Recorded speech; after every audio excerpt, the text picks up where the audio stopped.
Academic institutions के ऊपर जो भी गड़बड़ियाँ हो रही हैं, मैं काफ़ी उसके ऊपर लिखता रहता हूँ, बोलता रहता हूँ और मैं ऐसे लोगों के भी संपर्क में जो इस तरह का काम कर रहे हैं। उन्हीं में से हैं जिनका नाम है राम मनोहर विकास जी और इन्होंने काफ़ी कुछ किया है, काफ़ी समय से संघर्ष कर रहे हैं और एक सफलता भी मिली है, काफ़ी सैक्रिफाइस भी किया है और उस प्रोसेस में लगे रहते हुए एक उनको सफलता मिली और इनफैक्ट वो सफलता हम सब की सफलता है। तो हम इनसे जानना चाहेंगे कि इनके बारे में थोड़ा बहुत जानना चाहेंगे कि वहाँ तक कैसे पहुँचे और किस-किस तरीके से क्या-क्या घटनाएँ हुई हैं और ये जो रिसेंट सफलता मिली है जिसमें इरमा जो काफ़ी प्रतिष्ठित संस्थान माना जाता है, उनके डायरेक्टर की जो नियुक्ति हुई है उसमें काफ़ी गड़बड़ी थी। हुआ यूँ कि डायरेक्टर की नियुक्ति के लिए पीएचडी होना अनिवार्य है, लेकिन जो डायरेक्टर की नियुक्ति हुई थी वो बिना पीएचडी के ही हुई थी और अभी एक नया नोटिफ़िकेशन निकला है, जिसके माध्यम से अब जो नियुक्ति होगी उसमें जो पीएचडी किए होंगे, उनकी होगी। तो सबसे पहले हम इनसे इनके बारे में जानेंगे और ये पूरा जो इनका संघर्ष का दौर रहा है, उसके बारे में हम संक्षिप्त जानेंगे। तो राम मनोहर जी आपका बहुत-बहुत धन्यवाद के बात करने के लिए। अपना एक संक्षिप्त परिचय दें और इस जॉब के बारे में और किस तरीके से आपका जो विक्टिमाइज़ेशन हुआ है और जो भी आप वहाँ रह के संघर्ष कर रहे हैं, आप ना केवल अपने इंस्टीट्यूट के लिए बल्कि एकेडमिक इंस्टीट्यूशन इन जनरल के जो आप संघर्ष कर रहे हैं ताकि उसमें ट्रांसपेरेंसी आए, तो इन सब बातों पे अपने विचार रखें ताकि हमारे जो व्यूअर्स हैं, उनको भी एक इंस्पिरेशन मिलेगा क्योंकि इस तरह के काम बहुत कम लोग कर रहे हैं। मतलब जहाँ एक दौर आया है जिसमें खूब जुमलेबाज़ी होती है, बातों में सब कुछ कर लिया जाता है, किला फ़तेह हो जाता है, लेकिन ग्राउंड रियलिटी है कि कोई कुछ नहीं कर रहा होता है, बल्कि सब एक साठ-गाँठ, एक नेक्सस चल रहा है। उसमें जो भी आप कर रहे हैं, वो एक कहीं न कहीं बहुत ही प्रशंसा की बात है और मैं तो ये भी कहूँगा कि वास्तव में जो सही हीरो हैं हमारे सोसाइटी के जिनका स्पेशली जो यंगस्टर्स हैं उनको फ़ॉलो करना चाहिए, वो आप जैसे लोग हैं। तो कृपया करके अपने बारे में बताएँ और इस जर्नी के बारे में थोड़ा हमें बताएँ।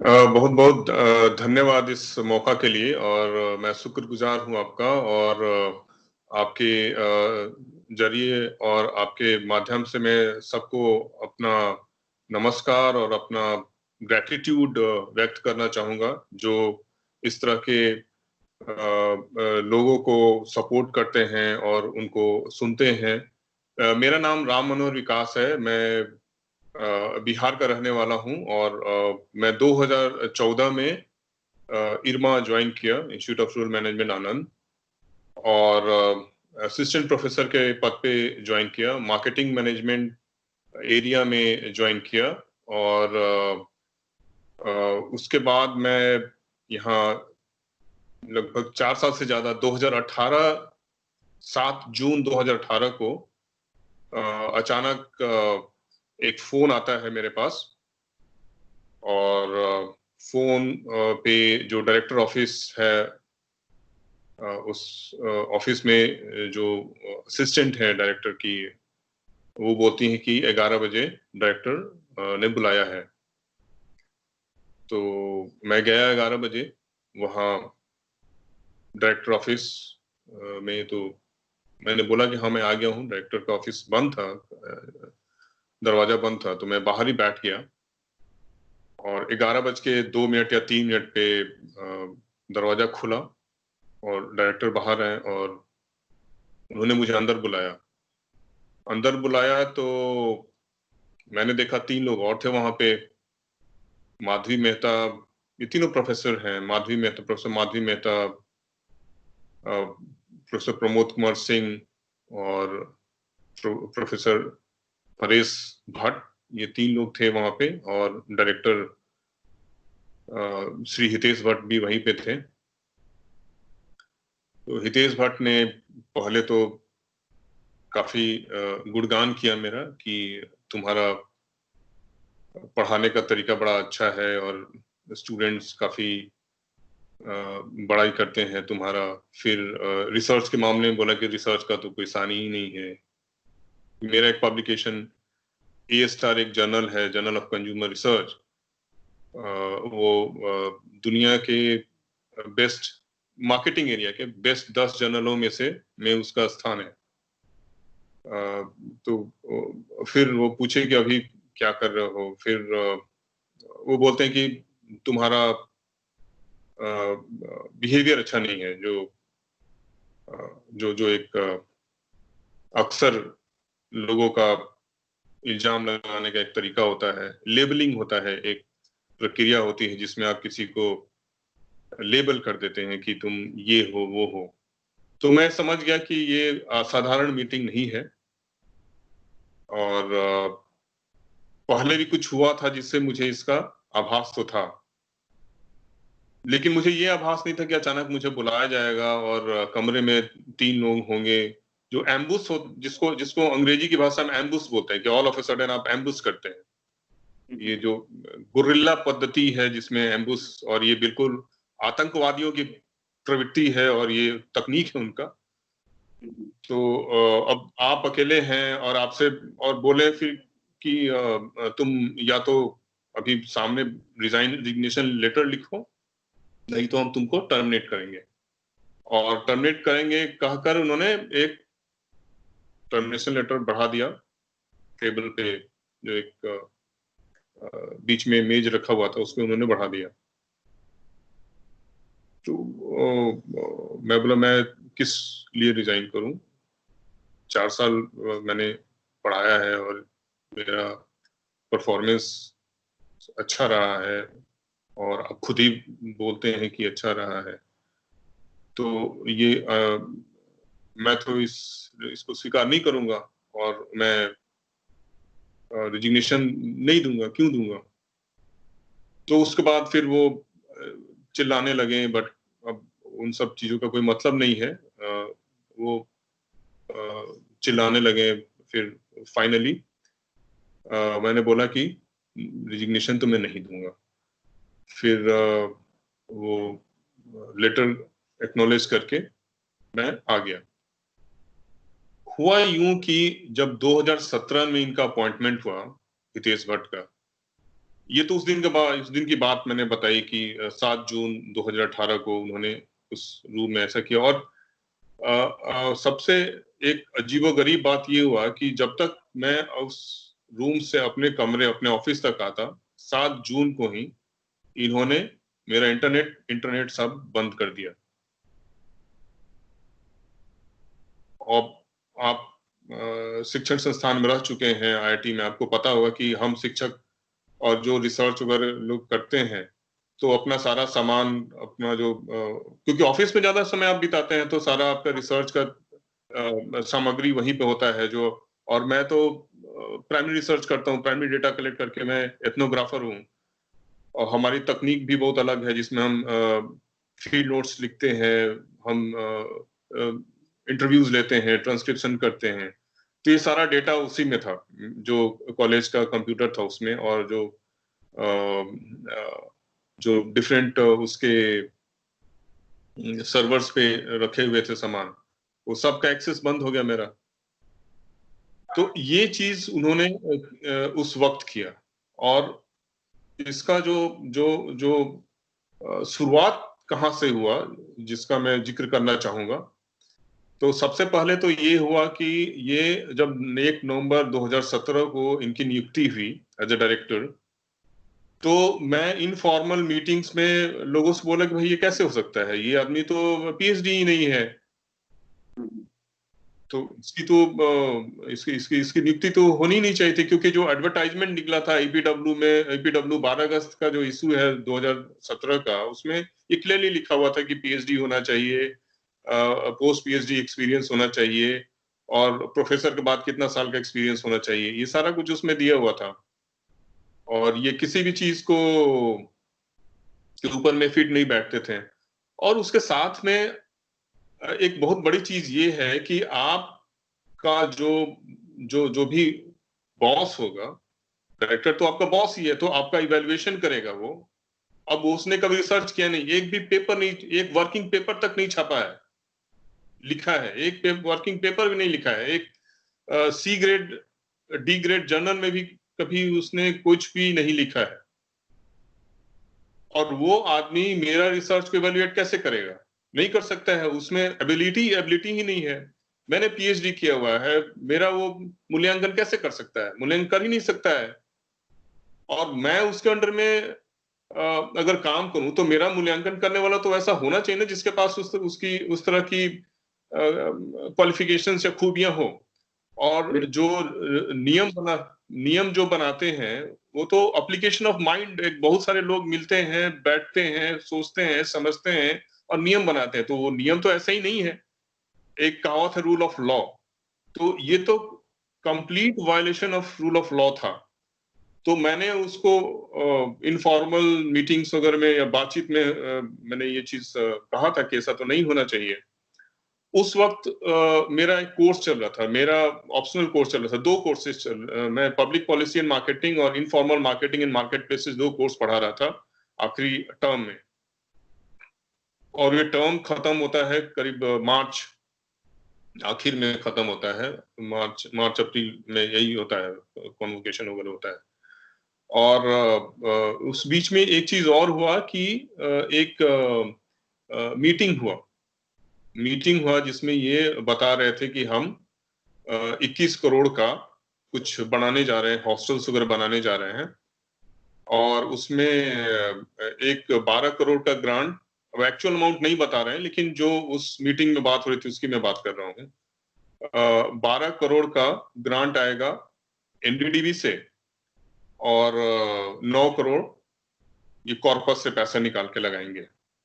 तो मैंने ये पूछा उस मीटिंग में कि आप ये जो इन्वेस्टमेंट करने जा रहे हैं तो उसका फिजिबिलिटी रिपोर्ट तो होगा ना। एक नया कोर्स ये शुरू कर रहे थे, उसके लिए ये पैसा लगा रहे थे। तो जो परेश भट्ट हैं डायरेक्टर के साथ में, 2 भट्ट हैं यहाँ पे, दोनों ही पीएचडी नहीं किए, दोनों ने ही पीएचडी नहीं किया हुआ है, दोनों ही नॉन पीएचडी हैं और दोनों ने ही का कोई, हाँ दोनों नॉन पीएचडी हैं और दोनों प्रोफेसर बना दिए गए। हाँ दोनों प्रोफेसर बना दिए गए हैं। और खासियत ये है कि तब जब ये ये ध्यान देने वाली बात है कि बिना पीएचडी के कोई असिस्टेंट प्रोफेसर नहीं बनाया जाएगा, लेकिन बिना पीएचडी किए 2 लोग प्रोफेसर बने हुए हैं। ये भी बड़ा ही आश्चर्य की बात है। और ये उन पे भी क्वेश्चन होता है जिन्होंने इनको बनाया होगा। जब इनका जो सिलेक्शन कमेटी रही होगी, जिन्होंने बनाया होगा, इनसे ज्यादा सवाल उनके ऊपर उठते हैं।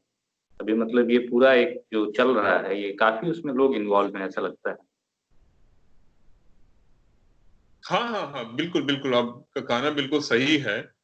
तो परेश भट्ट की खासियत ये है कि ये जो कंस्ट्रक्शन कमेटी है, infrastructure development and construction committee, ये जब से इरमा में है तब से उस कमेटी में बने हुए हैं।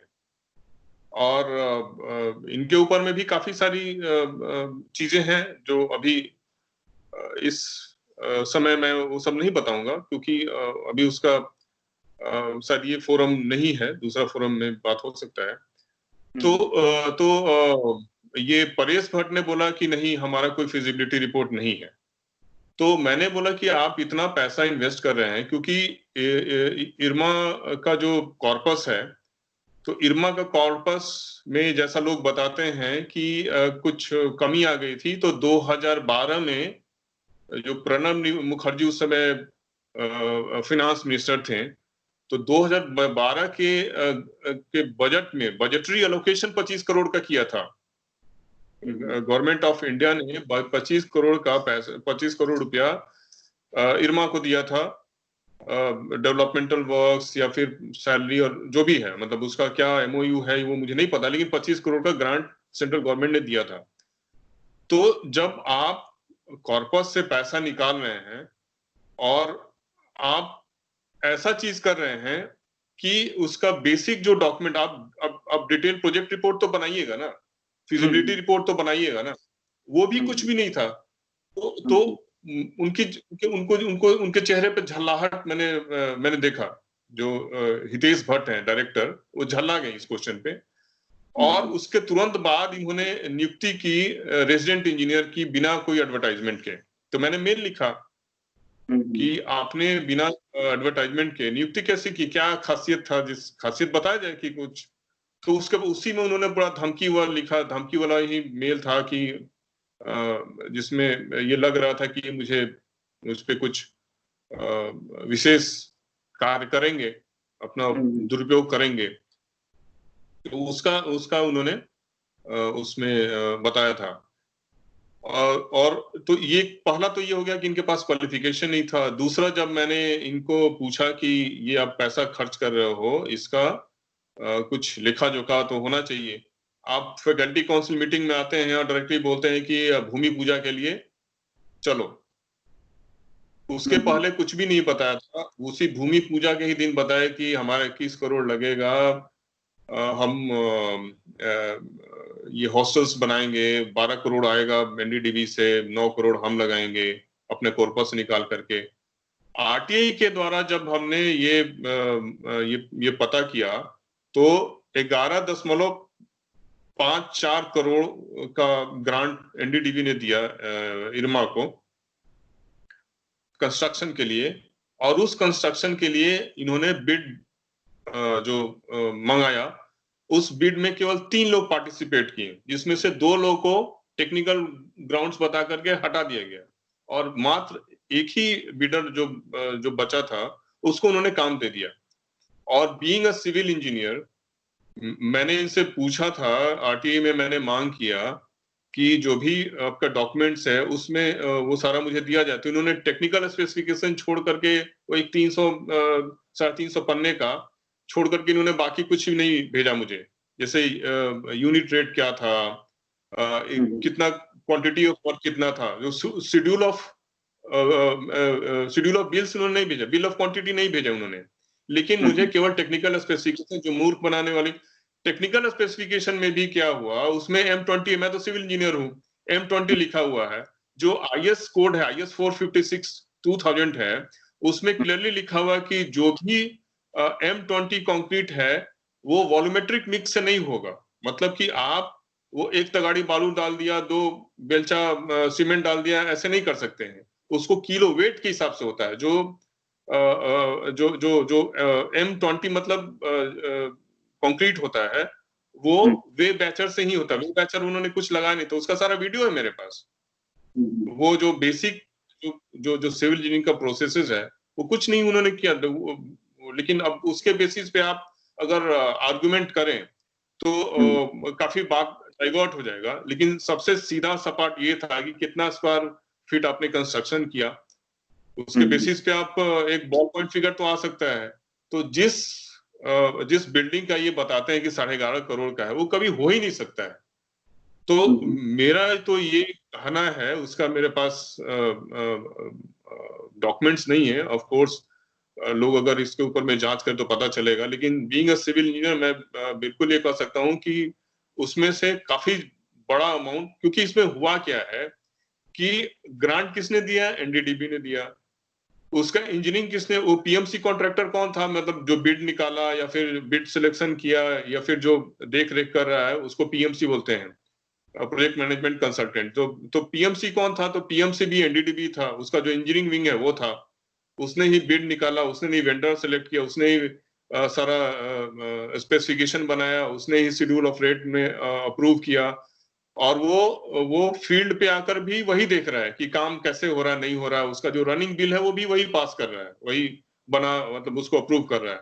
तो आप जो नेचुरल लॉ ऑफ जस्टिस है उसमें आप ही सब कुछ नहीं बन जाएंगे ना। आप ही ग्रांट भी दे रहे हैं, आप ही उसको अप्रूव भी कर रहे हैं, जो वेंडर है आप ही उसको पैसा भी बिल में भी आप ही रिलीज कर रहे हैं। आप उसमें से कमीशन भी मोस्ट ऑफ उन्होंने लिया ही होगा, क्योंकि मुझे ये बताया गया कि 5% कमीशन पे ये लोग काम करते हैं।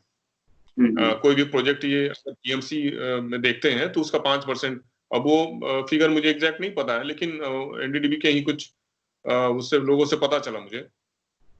तो इसमें तो पक्का है कि जो चेयरमैन है, बोर्ड ऑफ गवर्नर्स के जो चेयरमैन है श्री दिलीप रथ, वो आते हैं एनडीडीबी से।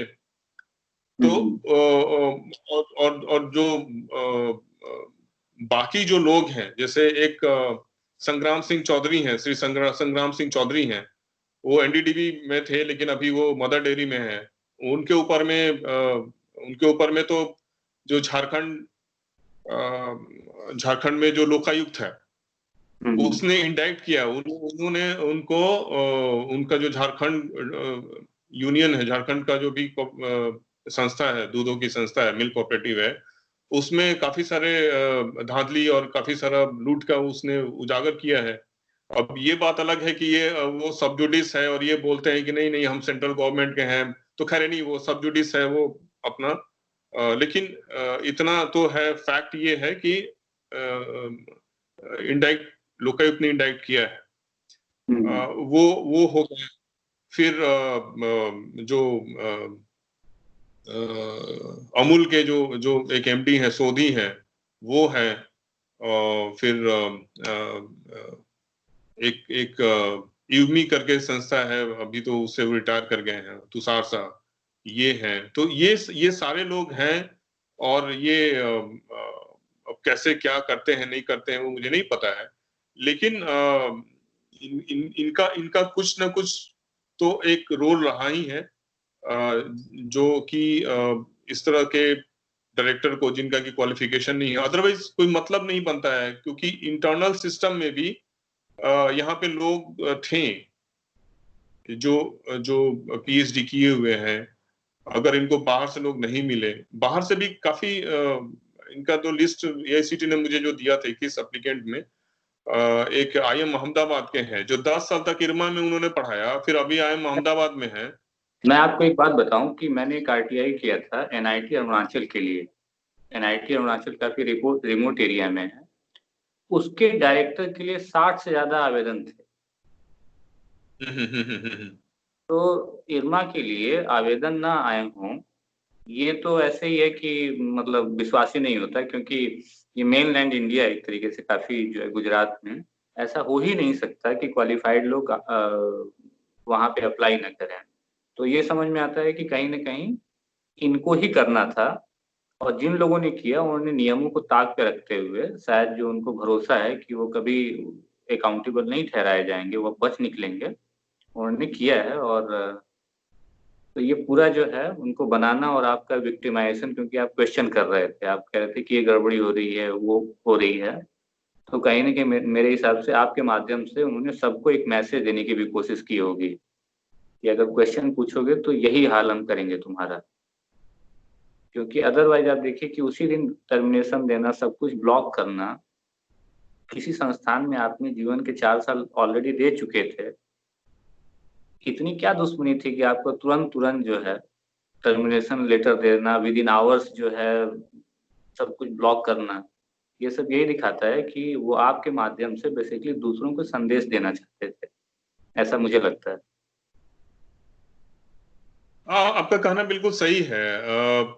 क्योंकि मुझे लोग ये बताते थे कि मेरा नाम लेकर के मेरे पीठ पीछे, और ये क्लास में या फिर किसी मीटिंग में, पब्लिक मीटिंग में, ये बोलते थे कि मैंने तो उसे चुटकियों में निकाल दिया। अब आप समझ सकते हैं कि इनकी मानसिकता क्या थी। हर जगह ये अफवाह फैलाते थे कि इसका केस रजिस्टर नहीं हुआ, हाई कोर्ट में केस इसने किया था तो इसका केस रिजेक्ट हो गया। अब बताइए, अब इस तरह का झूठा बयानबाजी करना। अच्छा, ये एक चीज मैं और बताना चाहूंगा कि जब मैंने केस फाइल किया तो मैटर सब जुडिस हो गया। जो जो जो एक जो मेरा प्रेयर था वो रिइंस्टेटमेंट का था, फिर यहाँ पे रहने का था। उसके बाद भी लगातार ये नोटिसेस भेजते रहे। और सबसे जो जो गलत और तौहीन करने वाली बात ये थी कि जैसे क्रिमिनल के घर पे लोग पोस्टर वो लगाते हैं ना कि तो इस तरह से ये नोटिस मेरे घर पे चिपकवाते थे। भाई आपका नोट, मैंने इनको बोला कि केस सब जुडिस है, मेरा वकील है, वकील का नाम आपको पता है, आप वकील को भेज दो सारा नोटिस। क्योंकि वकील तो मेरा रिप्रेजेंटेटिव था, तो आप वकील को भेज दो, और नहीं तो आप ईमेल से भेजो, मैं ईमेल से तो जवाब देता ही हूँ। तो ईमेल भेजते थे, घर पे नोटिस चिपकवाते थे। फिर इन्होंने ये भी किया कि मेरे पेरेंट्स के पास इन्होंने भेज दिया पूरा और नोटिस कब आता था? ऑफिस आवर्स के बाद, लेट आवर्स में, जब मैं नहीं होता था, उस समय ये लोग नोटिस भेजते थे और इनके इनके इनके लोग आते थे। और मैं और मेरी पत्नी बस 2 ही लोग रहते हैं यहाँ पे। तो जब मेरा मोबाइल नंबर इनके पास था, इन्होंने घर का जो इंटरनल जो टेलीफोन है उसका कनेक्शन कटवा दिया था, लेकिन मेरा मोबाइल नंबर तो था उनके पास। तो मोबाइल नंबर पे फ़ोन करके तो ये पता कर सकते थे ना कि विकास तुम हो या नहीं हो। लेकिन मेरी पत्नी अकेले होती थी और उस वक़्त ये ऑफ़िस के एडमिनिस्ट्रेटर्स को भेजता था। ये जो मैं इसमें कोई अपशब्द यहाँ पे बोलना नहीं चाहूँगा, लेकिन जो गुस्सा है उसको मैं केवल आपको ही नहीं, ये जो पूरा जो है आपके परिवार को विक्टिमाइज करने की कोशिश की गई। इसमें ये भी ध्यान देने की बात है कि किसी एक आदमी को ये इस तरह का जब चीज़ होता है, तो उसमें केवल व्यक्ति का विक्टिमाइजेशन नहीं होता है, उसके पूरे परिवार का विक्टिमाइजेशन, ह्यूमिलिएशन। क्योंकि नोटिस चिपकाने का पर्पज़ क्या है कि पूरे आस-पास जो लोग रह रहे हैं, उनके सामने आपको ह्यूमिलिएट किया जाए। और ये करने के लिए क्या कर रहा है, वो अपने पद का मिसयूज़ कर रहा है। देखा जाए तो जिसकी फर्जी नियुक्ति हुई हो, निकाला उसे जाना चाहिए, लेकिन उसने पद का दुरुपयोग करते हुए आपको निकाला और आपके साथ-साथ पूरे परिवार का उसने ह्यूमिलिएशन किया है। जिसका अगर देखा जाए मॉनेटरी और वो सब देखा जाए, उसका जो उनके ऊपर जो कॉस्ट इम्पोज़ करना चाहिए, मतलब फ्यूचर में इसके लिए भी लड़ना चाहिए।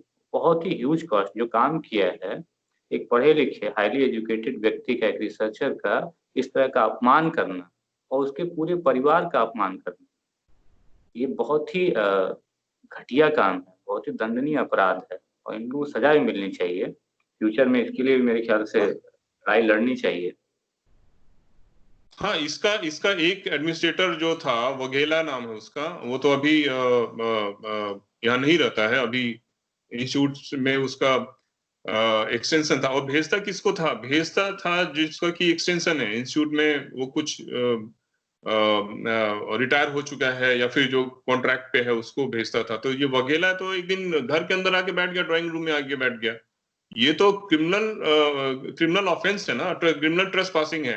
आप बिना इजाजत के घर के अंदर आके कैसे बैठ सकते हैं? हुँ, हुँ।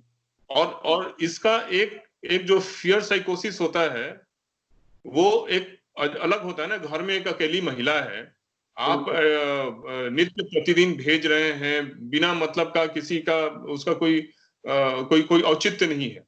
और नोटिसेस को आप भेज रहे हैं, नोटिसेस चिपकवा रहे हैं।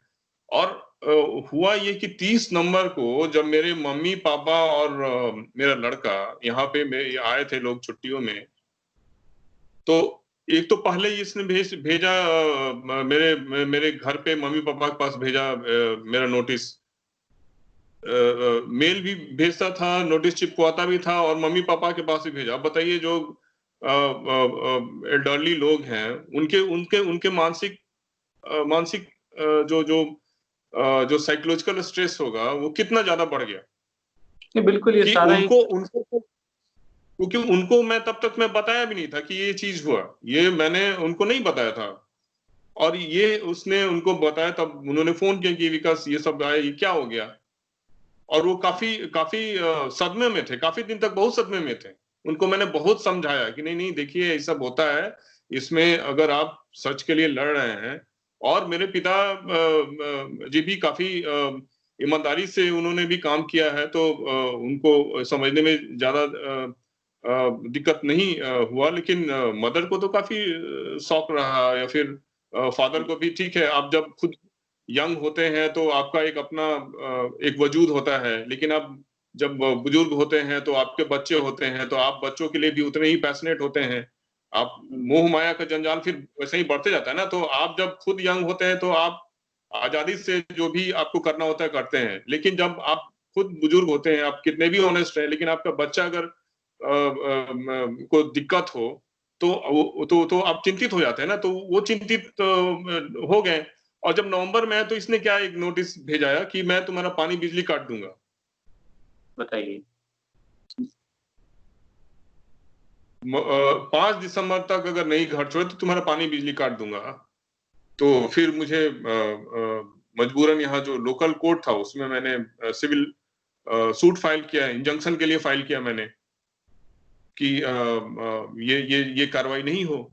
तो ये इस तरह की ज्यादती और अमानवीय ज्यादती इसने की हुई है, जिसमें कि एक कल्चर, ठीक है चलो तुमने एक तो तुम बेसिकली होता क्या है कि उनको ये पता रहता है कि हम जो जो जो हमारा सिस्टम है, जो हमारा जो स्ट्रक्चर है, जो लीगल फ्रेमवर्क है, उसमें पब्लिक ट्रस्ट का कहीं कुछ बैठता नहीं है। ट्रस्ट है तो उसमें अब पब्लिक ट्रस्ट को छोड़ दीजिए, ये सारी प्रॉब्लम तो आप खुद ही आईआईटी सिस्टम में है, जो कि वो तो सेंट्रल गवर्नमेंट का, प्योर सेंट्रल गवर्नमेंट का, उसमें भी आप देख ही चुके हैं। और भी लोग हैं जो कि केंद्रीय सेंट्रल यूनिवर्सिटी में है, कुछ लोग हैं जिनसे मेरी जान पहचान है या उनसे टच में हूं मैं। तो वो लोग जिनका इतना स्ट्रॉन्ग, अब मतलब आप लोग तो कॉन्स्टिट्यूशन के 311 में भी आते हैं पब्लिक सर्वेंट, हम लोग तो पब्लिक सर्वेंट भी नहीं है। जो जो जो पब्लिक ट्रस्ट है, लेकिन हम लोग उस टेक्निक, क्योंकि जब आप कोर्ट में जाते हैं तो पहला चीज ये होता है कि हाँ भाई तुम्हारा ये जो जुरिडिक्शन क्या है, कोर्ट तो सबसे पहले जुरिडिक्शन ही पूछती है। तो मामला वहां पे ऐसा जुरिडिक्शन का बना हुआ रहता है कि आपको काफी तकलीफ होती है, काफी दिक्कत होती है अपनी अपने बातों को रखने का। आपका मेरिट तो बाद में डिस्कस होता है, जो केस का मेरिट है वो बाद में डिस्कस होता है, लेकिन पहले तो जुरिडिक्शन तय किया जाता है। तो कुल मिलाकर के ये जो लोग हैं, उनको उनको उनको इस पूरे जो कानून है, जो नैतिकता का तो कोई है ही नहीं, नैतिकता का तो छोड़ ही दीजिए, नैतिकता मोरालिटी उसका कोई, ये मेरा जो पेपर था उसके चलते इरमा का इंडिया में 8th रैंक आया था रिसर्च के मामले में, ये अभी भी उनके आर्काइव में पड़ा हुआ है। ये एडवर्टाइजमेंट, उसका अभी भी एडवर्टाइजमेंट इन्होंने किया पेज पे, लेकिन जिसके वजह से 8वां रैंक आया उसको वो क्रिमिनल की तरह ट्रीट कर रहे हैं। और उसका गलती क्या है कि भाई आप जो नियुक्त हुए हैं वो क्वालिफाइड नहीं है, आप पैसे का गबन कर रहे हैं। उसकी गलती है कि वो गलत का विरोध कर रहा है, देखा जाए तो उसकी हाँ, ये गलती तो है, गलत का विरोध कर रहा है। अच्छा, तीसरा एक चीज और है, जो उसके साथ में रूम में थे। एक तो मैंने परेश भट्ट का बताया कि किस तरह से वो हमेशा से कमिटी में रहा है। दूसरी जो माधवी मेहता है वो भी पीएचडी नहीं है। अच्छा। वो कैसे पता लगा? हाँ, वो भी पीएचडी नहीं है। ये जो जो जो 7 जनवरी का इनका एआईसीटी का आया, तो उसके बाद मुझे एक पेपर मिला जिसमें कि इन्होंने इवैल्यूएशन किया हुआ है कि इंटरनल कमेटी में, अब पता नहीं वो उस समय किया था या सब कुछ होने के बाद किया है। तो उसमें ये क्लियरली लिखा हुआ है कि Madhavi Mehta is non PhD, और उसका प्रोफेसर 2012 में हुई है, इसलिए वो उसका प्रोफेसर मतलब डायरेक्टर नहीं बन सकती है। अच्छा। तो हाँ, वही केस इनके ऊपर भी लागू होता है। ये भी उस लायक नहीं था ये। तो उस लेकिन रूम एक में माधवी एक मेहता एक बैठी। एक क्वेश्चन आता है कि इतना प्रतिष्ठित संस्थान है, उसमें प्रोफेसर लोग बना दिए जा रहे हैं बिना पीएचडी के। ये बहुत कई सारे सवाल खड़े कर देता है। जो वहाँ पे प्रोफेसर के लिए जो सिलेक्शन कमेटी बनाई जा रही है, उसका जो बोर्ड ऑफ गवर्नर से रिलेशन होगा, क्योंकि कई स्टेज हो रहा है। एक तो जो सिलेक्शन कमेटी ओवरलुक कर रही है, उसके बाद जब फाइनली बोर्ड ऑफ गवर्नर्स को इसको पास करना होता होगा उनके रिकमेंडेशन को, वहां भी वो कुछ नहीं कर रहे हैं। तो ये ऐसा लगता है कि बहुत बड़ा नेक्सस टाइप का है कि जिनको चाह रहे हैं वो कर रहे हैं, उनके पीछे पता नहीं क्या पॉलिटिकल लिंक होंगे, क्या होंगे। क्योंकि अदरवाइज तो इतना प्रतिष्ठित संस्थान है, इसका इंडिया में नाम है, बाहर भी है, ऐसा होना नहीं चाहिए ये। हाँ, लेकिन फैक्ट तो यही है कि अभी जैसे परेश भट्ट का मैंने कंप्लेन किया था एआईसीटी में, तो उसका भी कंप्लेन अपहेल्ड किया उन्होंने। अब ये कोरोना का बहाना बना करके ये मीटिंग में गए ही नहीं। ये 17 मार्च 2020 को ग्रीवांस सेल ने बुलाया था कि आप आकर के क्लैरिफिकेशन दो।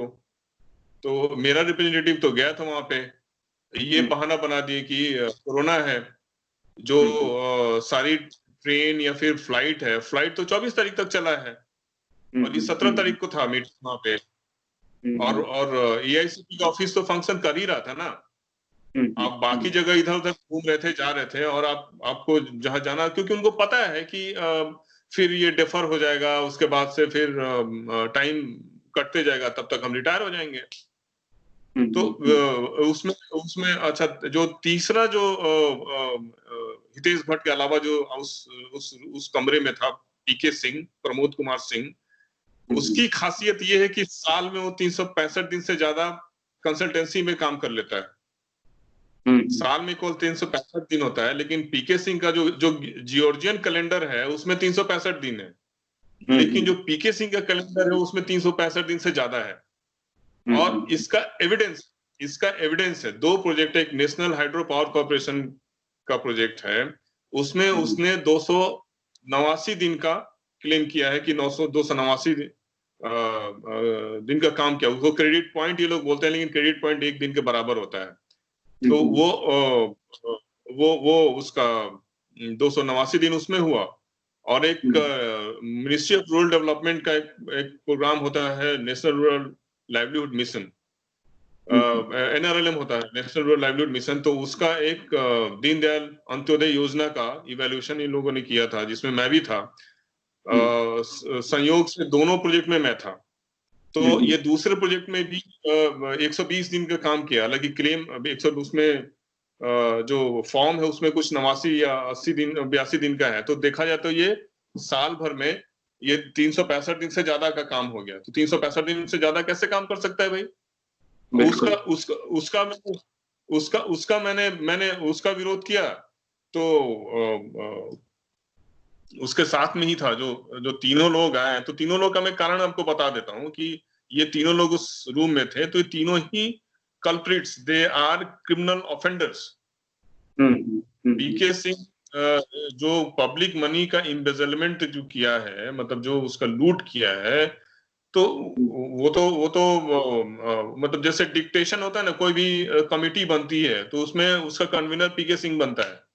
जितनी भी फैक्ट्री को इंसेंटिव देने के लिए या फिर प्रमोशन पॉलिसी बनाने के लिए, अभी 2019 में एक प्रमोशन पॉलिसी बनाया है जिसमें पीके सिंह भी पार्ट था। उसमें ये दिया है कि जो विजिटिंग फैकल्टी आएगा उसको पीएचडी चाहिए, लेकिन जो इरमा से सुपर एनुएट हुआ होगा उसके लिए जरूरत नहीं है। तो ये अपना व्यवस्था इन्होंने तय कर लिया। तो ये सारा और देखिए, एक और खासियत कि एक फैकल्टी इंसेंटिव पॉलिसी है। तो फैकल्टी इंसेंटिव पॉलिसी तो फैकल्टी के लिए ना, डायरेक्टर के लिए तो है नहीं वो।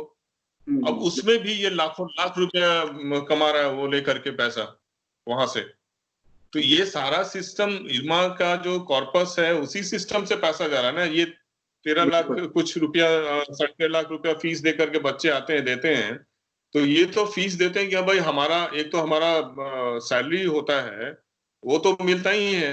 अब उसके बाद आप इंसेंटिव भी, और इतना liberal in the sense liberal नहीं है, वो तो लूट है। लिबरल तो एक गलत वर्ड हो जाएगा। वो लूट का तरीका है कि भाई आप ही जैसे जैसे जैसे पार्लियामेंट और असेंबली में नेता लोग अपना ही बना देते हैं ना कि हमको इतना सैलरी मिलना चाहिए, हमको इतना पेंशन मिलना चाहिए, खुद ही सब कुछ अपने कर लेते हैं। उसी तरह से यहाँ पे इरमा में भी ये इरमा का फैकल्टी ये खुद बना लेता है कि हमको कितना इंसेंटिव लेना है किस चीज में, और कितना मतलब बंदर बांट करना है। तो ये खुद आप कैसे डिसाइड कर सकते हो कि हाँ भाई हम इतना पैसा ले लेंगे सिस्टम से? कोई चेक्स एंड बैलेंसेस है नहीं उसका। अब ये जो लोग एकेडमिक एडमिनिस्ट्रेशन का काम करते हैं वो उनको भी, अभी जैसे प्लेसमेंट कोऑर्डिनेटर है, प्लेसमेंट कमिटी का जो कोऑर्डिनेटर है उसको भी अलग से वो अलग से पैसा मिलता है। अरे भाई जब तुमको यहाँ सैलरी मंथली मिल ही रहा है तो फिर ये एडमिनिस्ट्रेटिव का काम करने के लिए अलग से क्यों पैसा चाहिए तुमको? लेकिन ये क्या होता है, ये फेवर होता है। अभी फेवर जैसे हितेश भट्ट है जो डायरेक्टर है, अब वो उसके हाथ में ना, वो किसको प्लेसमेंट कोऑर्डिनेटर बना दे, किसको एडमिशन कोऑर्डिनेटर बना दे, किसी को फील्ड वर्क कोऑर्डिनेटर बना दें। तो ये जो जितने भी कोऑर्डिनेटरशिप है, सबके पीछे पैसा है, किसी में 70,000, किसी में 80,000। इसी तरीके से, हाँ, इसी तरीके से मैं बताऊं, आईआईटी में जो गेट वगैरह के एग्जाम होते हैं, गेट और जेई का एग्जाम होता है, उसके जो चेयरमैन और वाइस चेयरमैन बनाए जाते हैं, इसके लिए कोई एडवर्टाइजमेंट नहीं होता, कभी ये नहीं बताया जाता, इवन इंटरनली भी नहीं बताया जाता कि हम किसी को नियुक्त करने जा रहे हैं। ये डायरेक्टर अपॉइंट करते हैं, और उसमें लाखों रुपए, कोई कह रहा था कि 7 लाख से कुछ 9 लाख के आसपास पर एनम दिए जाते हैं। तो अगर जहां भी इस तरह का शुरू होता है, वहां फिर अपने चहेतों को बनाया जाता है, और एक पूरा नेक्सस तैयार हो जाता है। ये एक दूसरे को, किसी को प्रताड़ित करना, सब एक साथ मिल जाते हैं, जैसा आपके साथ हुआ है। ये सब जो है एक दूसरे का इंटरेस्ट सर्व कर रहे होते हैं। और क्योंकि आपका किस्सा और मेरा कुछ किस्सा काफी कुछ मिलता जुलता है, अंतर भी है, लेकिन काफी कुछ मिलता जुलता है। मैं भी ऐसा ही कुछ कर रहा था, और मुझे भी उसी तरीके से विक्टिमाइजेशन का वो करना पड़ा। लेकिन जो एक सच बात ये है कि आप लगे रहे, और एक अच्छी बात हुई जो जिसकी वजह से मैं कहने की इस वीडियो में ये, क्योंकि ज्यादातर जो हमारी जो न्यूज है, उसमें एक पेसिमिज्म है, क्योंकि पूरा सिस्टम ऐसा है कि उसमें न्याय मिल नहीं रहा है। इनफैक्ट जो लोग अच्छा कर रहे हैं उनका विक्टिमाइजेशन हो रहा है। ऐसे में अगर कुछ भी एक ऐसी न्यूज आती हो जहाँ पे कहीं कुछ पॉजिटिव रिजल्ट आता हो, वो अपने आप में एक बहुत बड़ी न्यूज है। स्पेशली जो यंग लोग हैं, जो स्टूडेंट्स हैं, जो कहीं न कहीं इन विद्यालयों में पढ़ रहे हैं, यूनिवर्सिटीज में पढ़ रहे हैं, या आईटी जैसे संस्थान में पढ़ रहे हैं, जो भी ये सब देख रहे हैं, लेकिन उनको दिखाई क्या देता है कि अगर कोई अच्छा है तो उसको प्रताड़ित करते हैं, उसको निकाल दिया जाता है, उसको सस्पेंड कर दिया जाता है। केवल इसी तरह की न्यूज सुनते रहते हैं। ये बहुत ही कम सुनते हैं कि फाइनली उसकी विक्ट्री हो रही है, या कुछ जो कॉज के लिए लड़ रहा है उसमें कुछ सफलता मिल रही है। तो ये जो एक नया नोटिफिकेशन आया है, जिसमें ये कहा गया कि पीएचडी को लिया जाएगा, एक तरीके से उनका अब उनको पद छोड़ना पड़ेगा। ये इसके बारे में थोड़ा संक्षेप में बताएं। ये काफी मेरे ख्याल से काफी पॉजिटिव न्यूज है हम सबके लिए। ये तो हुआ ये कि अभी 22 जून को, हाँ 22 जून को एक बोर्ड ऑफ गवर्नर्स का मीटिंग था, नहीं 23 जून को, सॉरी 23 जून को। तो उसके बाद की ये उसके बाद का डेवलपमेंट है, जिसमें कि ये हुआ है कि एक नया नोटिफिकेशन आया है। अब देखिए बहुत सारी चीजें हैं जो कि अंदर अंदर होते रहता है। ये तो हमारा जो सिस्टम है काफी चीजों को काफी सारी चीजों को सीक्रेट रखता है। लेकिन जो पब्लिक डोमेन में तो ये है कि इन्होंने एडवर्टाइजमेंट तो दिया है, और एडवर्टाइजमेंट में ये लिखते हैं कि पीएचडी होना चाहिए, फिर पब्लिकेशन होना चाहिए, 2 या 3 लोगों को पीएचडी गाइड किया होना चाहिए। फिर 3 कंडीशन दिया है, एक और कंडीशन दिया हुआ है, तीसरा कंडीशन प्रोफेसर शिप में 5 साल होना चाहिए, प्रोफेसर बनने के बाद 5 साल का एक्सपीरियंस होना चाहिए। तो ये 3 कंडीशन इस बार दिया है, और उम्मीद करते हैं कि उसको ये लोग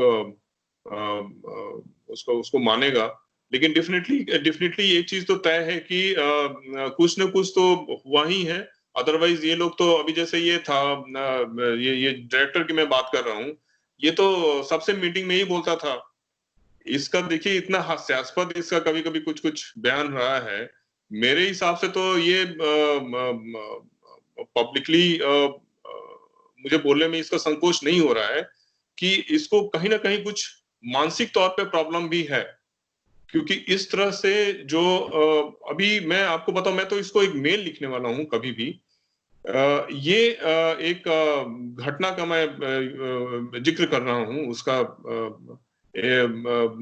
एक इरमा कैंपस में जब जब बड़ा दिन होता है, एक्समस मनाया जाता है, तो एक फेस्ट होता है जिसमें पंडाल लगाए जाते हैं, और वो सब लोग, बच्चे आते हैं, चाहे फैमिली भी लोग आकर के खाना वाना बनाते हैं। तो ये कैंपस में नहीं रहता था, बाहर रहता था। तो ये बाहर से आया था, मैं जहाँ पे एक क्रिब बोलते हैं, जहाँ पे यीशु के बचपन का जो पूरा वाकया है उसको एक मतलब वहां पे स्ट्रक्चर वो पुआल वाल डाल करके, या फिर वो मदर मेरी का वहां पे लगा करके पूरा आइडल वगैरह, ये सब उसको क्रिब बोलते हैं। तो वो सब क्रिब बड़ा अच्छा से लोग सजाते हैं यहाँ पे। जो लोग हैं, कुछ लोग यहाँ पे, तो और फिर वो एक्समस ट्री वगैरह रख करके तो बड़ा अच्छे से सजा हुआ रहता है। और वहाँ पे तो मैं और मेरी पत्नी वहाँ पे खड़े होके और देख रहे थे उसको। तो ये आए अपने लड़के और उनकी डॉटर इन लॉ और उनकी वाइफ, और तो ऐसे हेलो हाय हुआ। उसके बाद ये खुद ही बताने लगे कि ये राम मनोहर विकास जी, इनका होता ना अति विनियम धूर्त लक्षणम, तो ये जी जी लगाएंगे, लेकिन तो ये एक पहलू है। फिर बड़ाई करने लगे कि इनका तो इंटरनेशनल जर्नल्स में और ये बहुत ये फलाना ढिमकाना। तो ये इस आदमी को, और वो मेरी पत्नी भी मेरे साथ में थी, तो इस व्यक्ति को, इसलिए मैं बोला कि मानसिक तौर पे इनका कुछ समस्या है। ये इनको इतना समझ में नहीं आया कि ठीक है चलो मुझे जो तंग करना है तंग कर रहे हैं, वो अलग अलग चीज है। लेकिन जब मेरी पत्नी अकेले घर पे थी तो ये एडमिनिस्ट्रेशन के थ्रू उसको क्यों क्यों एक एक एक डर हो जाता है। अगर दरवाजे पे खटखटाहट हो रही है तो एक वो ये सब करके आपको बिल्कुल अंदर से तोड़ देना चाह रहे थे, लेकिन फिर भी आदमी मजबूत है, नहीं हो रहा है तो ऐसा करो घर वालों को तंग करो, तब टूट जाएगा। देखिए ये जो हुआ है या जो मैं देख रहा हूँ, बेसिकली हार्ड कोर्स क्रिमिनल जो है, जिस तरह से नहीं कोई मूवी में आती थी, कोई बदमाश आता था वो हाँ गले में किसी को, बिल्कुल बिल्कुल तो इस तरीके बिल्कुल का। बिल्कुल और ये बड़ा आश्चर्य की बात है, पढ़े लिखे लोग प्रोफेसर हैं, इस तरह का घटिया काम करते हुए, किसी को ऐसे तंग करते हुए, मैं आपका नहीं कह रहा हूँ, अभी मैंने एक वीडियो भी बनाया था जिसमें जो है सुशांत सिंह राजपूत की बात की थी मैंने, जब उसके डिस्क्रिमिनेशन की बात हो, अगर उसका डिस्क्रिमिनेशन और आपका डिस्क्रिमिनेशन अगर कंपेयर किया जाए, दोनों में कोई समानता नहीं, उसको एक आध मूवी नहीं मिली। आपको अच्छा काम करने के लिए कोई सामाजिक कार्यकर्ता नहीं था, मूवी करता था, लोगों का इंटरटेन करता था, लोग जुड़ते थे, उसका रिलेट करते थे, वो अलग बात है। इसमें जो है डायरेक्टर की नियुक्ति जैसी भी हुई हो, गलत तरीके से हुई, आपकी सैलरी पे कोई फर्क नहीं पड़ रहा था, कंस्ट्रक्शन में सब खा जाते, आपके ऊपर कोई फर्क नहीं पड़ रहा था। ये जितने भी आपने मुद्दे उठाए थे, इसमें आपका व्यक्तिगत इंटरेस्ट कुछ नहीं था, कहीं न कहीं नहीं नहीं, ऐसे उसमें उसमें एक चीज मैं ऐड करना चाहूंगा। हालांकि मैंने इस चीज को सोचा नहीं था कहना, लेकिन अब बातचीत हो रही तो मैं बात बोल ही देता हूँ। मेरे गाइड आए हुए थे, गाइड आए हुए थे, तो उनके मैं रिसर्च करते रहता, इंडिपेंडेंट एक एक रिसर्च पे हम लोग काम कर रहे थे साथ में। और फैकल्टी काउंसिल की मीटिंग थी। जब बच्चों को डिप्लोमा दिया जाता है तो उसके ठीक पहले एक काउंसिल मीटिंग होती है, जिसमें कि ये प्रस्ताव पारित किया जाता है कि हाँ इन सब लोगों को डिप्लोमा दे दिया जाए। मैंने उनको बोला कि मैं 12 बजे तक, मैंने मेल लिख दिया था कि मैं 12 बजे तक ही रह पाऊंगा इस मीटिंग में, उसके बाद मैं चला जाऊंगा। मैं पहले से ही कुछ मेरा उसमें काम था, अपना रिसर्च के। मैं किसी फील्ड में किसी को मैंने टाइम लिया हुआ था कि आकर के हम आपका इंटरव्यू करेंगे और आपसे बात करेंगे उस सिलसिले में। तो जब मीटिंग शुरू हुआ तो हमारे यहाँ एक पीआरएम कमेटी है, मतलब कि जो पहली बॉडी है, और वो फिर पीआरएम कमेटी स्टूडेंट्स का नाम को प्रपोज करती है एकेडमिक काउंसिल में, और एकेडमिक काउंसिल वेट करती है, उसके बाद से उसको डिप्लोमा मिलता है स्टूडेंट को। तो अब देखिए कि मतलब जो जो राइट विंग है ना, जो जो दक्षिण पंथ है कि जो जो पॉलिटिक्स है, उसका देखिए।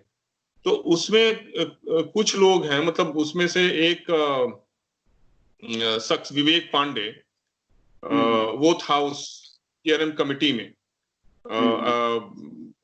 पीआरएम कमिटी में जो फील्ड कोऑर्डिनेटर होते हैं, एडमिशन कोऑर्डिनेटर होते हैं, प्लेसमेंट कोऑर्डिनेटर होते हैं, ये सारे लोग होते हैं उसमें। तो उसमें भी वो था। तो जब पीआरएम कमिटी ने स्टूडेंट्स का लिस्ट सबको सर्कुलेट किया, तो वो बोलने लगा कि नहीं, इसमें 2 लोग को जबरदस्ती पीआरएम कमेटी ने पास कर दिया। अब ये पांडे बहुत करीबी है इसका, हितेश भट्ट का। तो हितेश भट्ट ने बोला कि क्या हुआ। तो मैंने विरोध व्यक्त किया कि नहीं, ये फोरम नहीं है ये चीज डिस्कस करने का। जब पीआरएम कमेटी ने टेबल किया है इस चीज को, तो या तो हम इसको पूर्णतः मानेंगे, नहीं तो नहीं मानेंगे। या तो हम उसको पूरा मान, नहीं तो फिर हम सबके ऊपर में बोल सकते हैं, नहीं कि सबके ऊपर में हम या दोबारा फिर से पीएनएम कमेटी पे जाए, वो अपने डिसाइड करे, फिर मुझे बताए। तो फिर वो बोले कि नहीं मैं सुनना चाहता हूँ। हितेश भट्ट ने चिल्लाते हुए बोले कि नहीं मैं सुनना चाहता हूँ, मुझे पता है कि कुछ चीजों को बुलडोज कर दिया जाता है पीएनएम कमेटी मीटिंग में। तो फिर मैंने बोला कि आप सुन सकते हैं, लेकिन ये फोरम नहीं है। और मैं ये जानना चाहूंगा कि अगर पीआरएम कमेटी ने इनके बातों को नहीं सुना तो इन्होंने डिसेंट नोट लिखा क्या? अगर डिसेंट नोट लिखा तो उसका कॉपी दिया जाए हम लोगों को। हुआ क्या था कि उसमें 2 बच्चे थे, और नाम मैं नहीं लेना चाहूंगा दोनों का, लेकिन दोनों का जो मुझे लगा कि जो और है भी जैसे जो जो कुछ चीजें हैं जो जिससे पता लगता है कि इनका धर्म के तौर पे डिस्क्रिमिनेशन करने का एक परंपरा विगत कुछ वर्षों में शुरू हुआ है।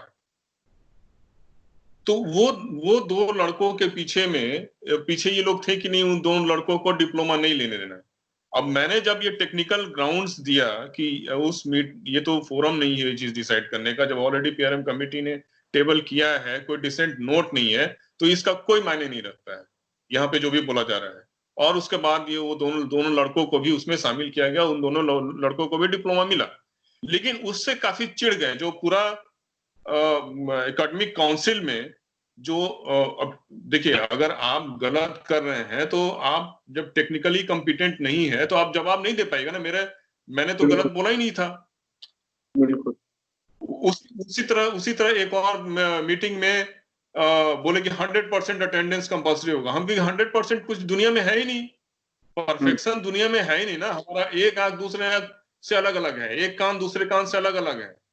तो जब नेचर ने हमको 100% नहीं बनाया है तो हम स्टूडेंट को कैसे बोलेंगे कि नहीं 100% तुम ये तो जो नेचुरल जस्टिस है उसके खिलाफ है। जो हम आईएएस कोड बताते हैं, जो ब्यूरो ऑफ इंडियन स्टैंडर्ड, उसमें भी टॉलरेंस तो देता है ना। बिल्कुल। जो जो जो आईएस 800 है, स्टील स्ट्रक्चरल स्टील का कोड है, उसमें टॉलरेंस है। एसपी 2628 ये सब जो हैंडबुक्स बनाए उसमें टॉलरेंस हो ही नहीं सकता है कि किसी भी चीज में टॉलरेंस नहीं हो। जब हम ये जो मूढ़ और मरे हुए चीज हैं स्टील और कंक्रीट, इसमें जब टॉलरेंस दे सकते हैं तो ये तो हमारा जीवंत चीज है, बच्चे हैं। उसमें भी बहुत इनका बड़ा मतलब गुस्सा आ गया कि इनको अपोज। अरे भाई जो जस्ट है, जो जस्टिस के अंदर में जो चीजें आती हैं उसको आप कैसे नकार सकते हैं? अब उसी के चलते एक स्टूडेंट को इन्होंने निकाल दिया, उसका एक्सीडेंट हो गया बेचारे का।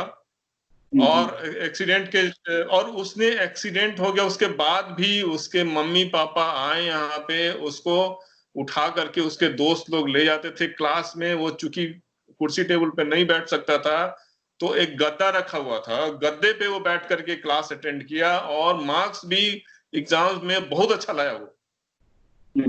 उसके बाद भी उसको निकाल दिया। और ये क्या बोलते थे कि इनका डायलॉग होता था कि अगर तुम यहाँ पे नहीं सारा क्लास अटेंड करोगे तो तुम्हारा ये गद्दा भी तुमको नहीं बचा सकता है। अब बताइए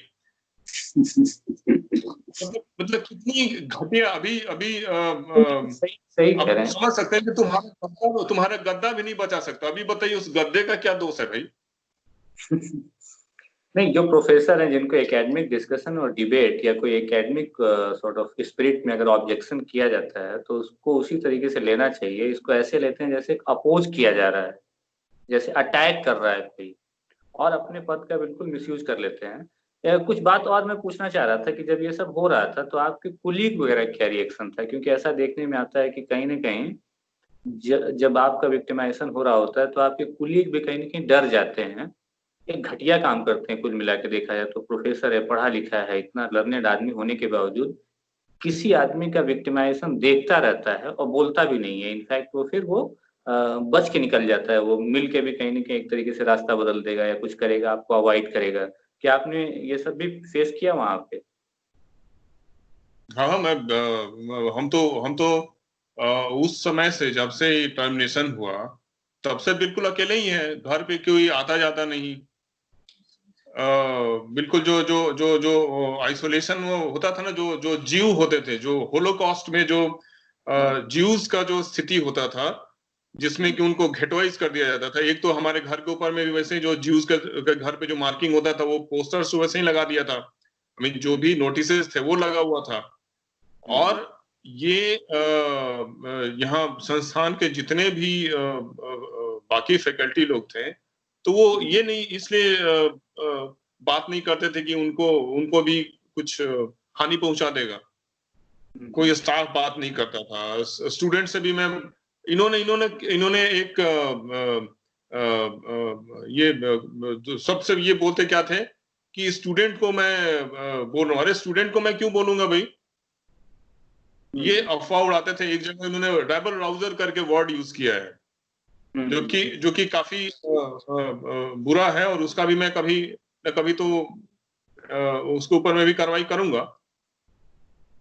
तो इस तरह का ये एक पूरा माहौल बना दिया था फियर का। और कोई नहीं, मतलब लोग लोग लोग देख करके दूसरे तरफ देखने लगते थे कि क्या पता वो कुछ बोल न दे, और वो बोल देगा तो फिर दूसरा कोई देख लेगा तो जाकर के कंप्लेंट, आई मीन कान भरेगा, तो फिर उसके ऊपर में कार्रवाई होगी। एक बात और मैं पूछना चाह रहा था, जैसे कि मैं अपने स्टूडेंट्स का बड़ा ध्यान रखता हूँ। कोई दिक्कत आती है, अभी बाहर भी गया हुआ, कभी भी कोई दिक्कत आती है मुझे पता चलता है तो मैं उनको फोन करता हूँ, या अपना जो भी सहयोग हो सके, सलाह हो सके। लेकिन जब मेरा विक्टिमाइजेशन हुआ, तो ये सारे जो भी मेरे पुराने जो शिक्षक रहे हैं, या जो आईआईटी कानपुर का मैं एक एलुमनाई हूँ, बॉम्बे का भी हूँ, तो इतना बड़ा एलुमनाई ग्रुप है, इतने लोग हैं उसमें। मैंने देखा ये लोग भी अवॉइड करते हैं। मान लीजिए जो वहाँ है उसका समझ में आता है कि उसको डर होगा, लेकिन जो एलुमनाई एसोसिएशन वगैरह इतने लोग हैं उसमें, कहीं ना कहीं ऐसा लगता है कि वो भी एक तरीके से जो ऑपरेटर है उसी का साथ दे रहे होते हैं, या चुप रहते हैं। मतलब ये मुझे नहीं समझ में आया, क्योंकि आप भी आईआईटी कानपुर के एलुमनाई हैं, और इतने सारे वहाँ के दोस्तगण हैं, एलुमनाई हैं, जो जिनको डायरेक्ट थ्रेट नहीं है, इनफैक्ट इतनी बड़ी लॉबी है। अगर वो थोड़ा बहुत भी साथ दें ऐसे में, तो मैं कह रहा हूँ कि कोर्ट जाने की जरूरत ना पड़े, वैसे ही न्याय मिल जाए। क्योंकि देखिए जब इतना सीवियर विक्टिमाइजेशन हो रहा है, और ऐसे समय में लोगों की चुप्पी, मतलब खूब भारत महान, और हम दिवाली मनाते हैं, हम कहते हैं कि असत्य पे सत्य की विजय के लिए हमने तमाम तरह के त्योहार मना रखे हैं। लेकिन जब किसी जान पहचान के आदमी का विक्टिमाइजेशन हो रहा होता है, तो कहीं ना कहीं उस समय उसका साथ देने के बजाय हम उससे दूर भागते हैं। तो ऐसे ही हो गया, किसी का एक्सीडेंट हुआ है सड़क पे, उस समय सबसे ज्यादा जरूरत है उसकी मदद की, और उसी समय उसको छोड़ दिया जाए कि तुम मरो, हम कुछ नहीं करेंगे। तो आप इसके बारे में क्या सोचते हैं, या आपको कोई मदद मिली एलुमनाई एसोसिएशन वगैरह से, या कुछ लोगों ने अप्रोच किया आपको, या इस तरह की कोई बात हुई? नहीं, देखिए मेरा जो सहयोग जिसने भी किया वो मात्र और एकमात्र मेरे जो thesis supervisor guide professor Rohit Varman. उन्होंने मुझे मानसिक तौर पे, या फिर जो जो जो उनका एक सहयोग विश्वास रहा, वो तो अभूतपूर्व है। उसका कहीं कोई जवाब नहीं है। लेकिन बाकी तौर पे तो अभी जैसे इरमा के स्टूडेंट भी मेरे टच में थे। वो कुछ स्टूडेंट्स बातचीत करते थे। और हालांकि वो चीज क्या होता है कि जैसे जैसे ड्यूरेशन बढ़ते जाता है ना, वो कम होते जाता है। हाँ फिर हाँ, तो वो फिर क्रमशः कम होते गया। पहले लोगों को लगता है कि बहुत जल्दी कुछ कोर्ट से आ जाएगा, या फिर उनको पता होता है कि ये गलत नहीं है। और दूसरा क्या होता है ना कि एक चीज और होता है। मैं ये सोचता हूँ कि सबका मन में सत्य के साथ जाने का तो कुछ ना कुछ एक रहता ही होगा कि सच है, और उनको पता भी रहता है। एक और चीज पे ध्यान में बताना चाहूंगा कि जैसे मुझे पता चला कि कुछ लोग इनसे बात करने का कोशिश की। जैसे एक फैकल्टी में भी हैं, सीनियर फैकल्टी हैं, गांधीयन हैं। तो उन्होंने प्रयास किया, फिर एकमात्र वो, और कुछ, वो और कोई नहीं, एकमात्र वही। और एलुमनाई के भी कुछ लोग थे जिनको पता लगा, तो वो बात के, तो इनका एक बड़ा टेक्निकल ग्राउंड होता है, बोलते हैं कि ये सब जुडिस है, ये सब जुडिस है। लेकिन अच्छा, अभी मैंने ये जो मेरा ये पैसा रोक करके रखे हुए हैं, उसके लिए मैंने एआईसीटी को कंप्लेन किया, क्योंकि एआईसीटी 15 अप्रैल को एक नोटिफिकेशन दिया कि कोरोना के टाइम में जिनका ड्यू है या फिर किसी को नौकरी से नहीं निकाला जाए, इस तरह से एक नोटिफिकेशन आया मेंबर सेक्रेटरी का। तो फिर मैंने एआईसीटी चेयरमैन को लिखा कि भाई ऐसा ऐसा है, मेरा पैसा बाकी है, और कोरोना के टाइम में तो दिक्कत सबको है, पता ही है सबको। तो उन्होंने बोला कि ठीक है, आप इंस्टीट्यूट को लिखो, और फिर हम उसमें मार्क, मतलब उनको सीसी में डाल देना। तो इनको लिखा, तो एज यूजुअल इनका जो स्टाइल है, उन्होंने मुझे लेबलिंग शुरू कर दिया कि भाई ये तो झूठ बोलता है, फलाना ढिमकाना, मतलब काफी कुछ लिखा उसमें। और उन्होंने बोला कि ये सच बात नहीं भाई, इसने कोर्ट में केस फाइल किया हुआ है, ये मैटर सब जुडिस है। अब होता क्या है कि देखिए, जो आदमी कम पढ़ा लिखा होता है, तो उसका कहीं ना कहीं तो जो जो कम पढ़ा लिखने लिखने वाली जो चीजें हैं, मैं उसको अन्यथा नहीं लेंगे लोग। उसमें कहना ये चाहता हूं कि मैं जो गलत करने वाला होता है, वो एक मानसिकता होती है गलत करने की, तो उसको तो वही था कि हाँ भाई, वो रटा हुआ है कि भाई सब जुडिस है, सब जुडिस है, सब जुडिस है, तो वही चीज लिखा उसमें। तो फिर एसीटी चेयरमैन ने लिखा कि हाँ, ये मैटर सब जुडिस है, कोर्ट से हो जाएगा, तो इसका इसका इसका we'll wait for court decision. लेकिन सब जुडिस मैटर क्या होता है? जो सीपीसी 10 है, उसमें डिफाइन किया हुआ कि सब जुडिस क्या है। अभी जैसे सब जुडिस, अगर अगर मैं रीइंस्टेटमेंट, जो मेरा जो केस है वो रीइंस्टेटमेंट का है, तो सब जुडिस मैटर वही होता है। और ये आपके जो दर्शक लोग हैं वो भी जान लें, ये चीज बड़ा टेक्निकल इंपॉर्टेंट है। तो वो ये बोलता है कि अगर आपने केस, एक होता है कॉज ऑफ एक्शन, मतलब क्या कॉज था उसके चलते आपने केस किया। तो जैसे मेरा टर्मिनेशन लेटर हुआ, टर्मिनेशन हुआ, तो कॉज ऑफ एक्शन टर्मिनेशन हुआ, तो उसके खिलाफ मैंने केस किया हाई कोर्ट में कि भाई जो जो जो टर्मिनेशन है वो इलीगल है। तो कॉज ऑफ एक्शन वहां पे जो जो टर्मिनेशन था, इलीगल टर्मिनेशन था, वो हो गया। और दूसरा चीज इंपॉर्टेंट होता है प्रेयर। प्रेयर में आपने क्या डाला हुआ है? तो प्रेयर में मैंने कहीं भी ये 14 लाख रुपया जो ये रोक करके रखे हुए हैं, उसका जिक्र मैंने नहीं किया था। तो टेक्निकल जो सीपीसी 10 है, उसके हिसाब से ये सब जुडिस है ही नहीं। और ये जो सब जुडिस का मामला है, इसमें इतना धोखाधड़ी है पूरा दुनिया भर में, लोगों को जो भी प्रताड़ित कर रहे हैं, वो सब जुडिस बोल करके। ये सब जुडिस तो कोर्ट का मैटर है ना, ठीक है, अगर मैटर सब जुडिस है, तो ये अगर हाई कोर्ट में है, तो नीचे कोर्ट वाला कोर्ट उसको नहीं देखेगा। भाई ये जो बाकी दूसरे लोग हैं, उसके ऊपर में कार्रवाई तो कर ही सकते हैं ना, उसमें उसमें वो अब जब जब इनको नोटिस चिपकाना था, जब इनको मेरी वाइफ को डराना था, जब मेरे को ह्यूमिलिएट करना था, तो उस समय उनको सब जुडिस नहीं दिखता है। बिल्कुल। मेरे ऑफिस का ताला तोड़ दिया इन्होंने, सामान का चोरी कर लिया मेरे हिसाब से, अब उन्होंने कॉन्फिस्केट किया, तो मेरे हिसाब से तो चोरी ही हुआ ना भाई। बिल्कुल। इन्होंने लिस्ट नहीं दिया कि आज तक मेरे पास इन्होंने लिस्ट नहीं दिया कि क्या क्या सामान उस रूम से निकला। उसमें मेरे पर्सनल काफी सारे चीज थे, जो कंप्यूटर था उसमें मेरे मोनोग्राफ्स थे, जो जो रिसर्च का, मेरे रिसर्च में एथनोग्राफी में 3-3 साल 4-4 साल लगता है एक एक एक रिसर्च मुकम्मल करने। वो सारा जो मेरा डेटा था, वो जो मोनोग्राफ्स था, वो तो सारा खत्म हो गया ना। तो वो उस समय इनको सब जुडिस नहीं दिखता है। ये रूम का ताला तोड़ा, रूम का ताला कैसे तोड़ सकते हैं भाई? ये तो क्रिमिनल ऑफेंस है। बिल्कुल। तो उस समय इनको सब जुडिस नहीं दिखता है। लेकिन जब भी लोग अप्रोच भी किए इक्का दुक्का, तो उन्होंने उनको यह करके चुप करा दिया कि मैटर सब जुडिस है, इसके ऊपर में हम बात नहीं करेंगे। लेकिन आपका कहना बिल्कुल सही है कि जो बाकी लोग हैं, वो उस तरह से अभी अलग अलग चीज हो सकता है, मैं उस कॉन्स्पिरेसी पे नहीं जाऊंगा, वो उसका कोई कॉन्स्पिरेसी मतलब नहीं नहीं बैठेगा। लगता है, ये क्या लगता है कि एक जनरल सा जो हम जो करते हैं, अगर लोग कहीं न कहीं, जो स्पेशली वो लोग जिनको कोई खतरा भी नहीं है, अगर वो लोग अपनी बात रखते, तो ऐसी बहुत सारी चीज़ें कोर्ट में जाने की ज़रूरत ही नहीं पड़ती। क्योंकि कोर्ट में भी देखिए, बिल्कुल। मुकदमा जो चल रहा है, जिसमें आपकी कोई सैलरी नहीं है, आप जो कहीं न कहीं आप एक इंडिविजुअल की तरह, इनको जो है सरकारी मतलब जो कॉर्पस है इंस्टीट्यूट का, उससे पैसे खर्च कर रहे हैं। ये महँगे से महँगे वकील हायर करेंगे, जबकि आपको तो अपने पैसे लगाने हैं। इनफैक्ट कई बार आपने देखा है कि वो अदालतों में भी कौन वकील केस लड़ रहा है, इसके ऊपर भी इतना कुछ डिसाइड हो जाता है। उसमें भी आप रिसीविंग एंड पे हैं, आपके पास संसाधन कम हैं। तो इसमें लोगों का जो रोल है मेरे हिसाब से, जैसे आप सोचिए कि आईआईटी कानपुर का जो है, जो एलुमनाई एसोसिएशन है, वो सत्येंद्र कुमार दुबे के नाम पे अवार्ड देता है।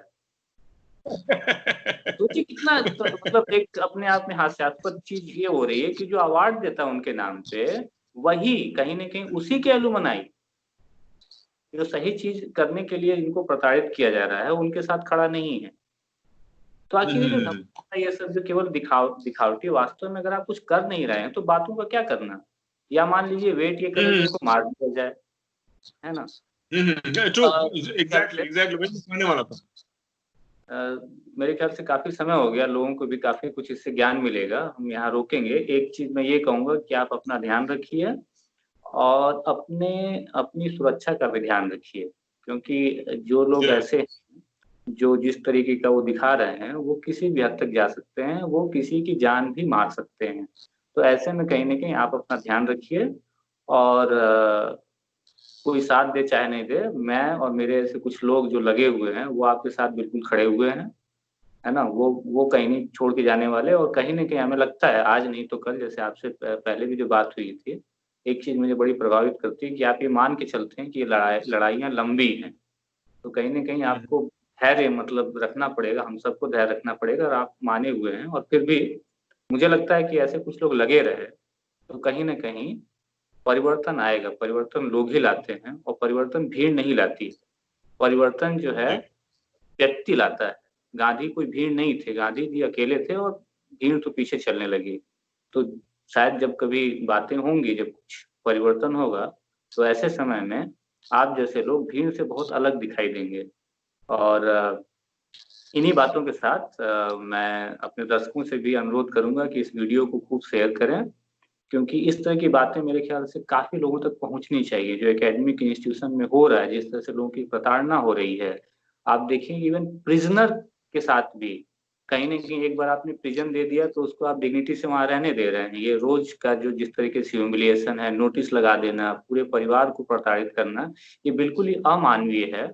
और यहाँ तक कि अदालतों को भी इस एस्पेक्ट को देखना चाहिए, केवल टर्मिनेशन इल्लीगल नहीं, मान लीजिए आपने करार दिया कि इल्लीगल हो गया, लेकिन साथ में जो 2-3 साल की सफ़रिंग हुई है, जो मानसिक जो आपने प्रताड़ना पहुँचाई है, ना केवल व्यक्ति को बल्कि उसके पूरे परिवार को, कोर्ट को इन सब चीज़ों को भी संज्ञान लेके, क्योंकि अगर आपने प्रेयर माँगा हो चाहे ना माँगा हो, कोर्ट संज्ञान सब कुछ ले सकता है। तो कोर्ट को संज्ञान लेके ऐसे जो लोग हैं, इनके ऊपर बहुत ही सख्त कार्रवाई करनी चाहिए, और मेरा मानना है अगर 2-3 लैंडमार्क भी डिसीजन आ गए जिसमें ऐसे लोगों के ऊपर कार्रवाई हुई, तो ऐसा जो है इल्लीगल टर्मिनेशन और इस तरह के जो है, जो विक्टिमाइज़ेशन है, वो बंद हो जाएगा। तो इन्हीं के साथ विकास जी, आपका बहुत-बहुत शुक्रिया। आपने काफ़ी बातें कही, मुझे लगता है कि हम सबके लिए काफ़ी लर्निंग है, और काफ़ी कुछ सीखने को मिलेगा दर्शकों के लिए। बहुत-बहुत धन्यवाद, और आगे भी आपसे कई विषयों पे और विषयों पे हम बात करते रहेंगे। Yeah. धन्यवाद। हाँ जी, हाँ। बहुत बहुत धन्यवाद, बहुत बहुत धन्यवाद।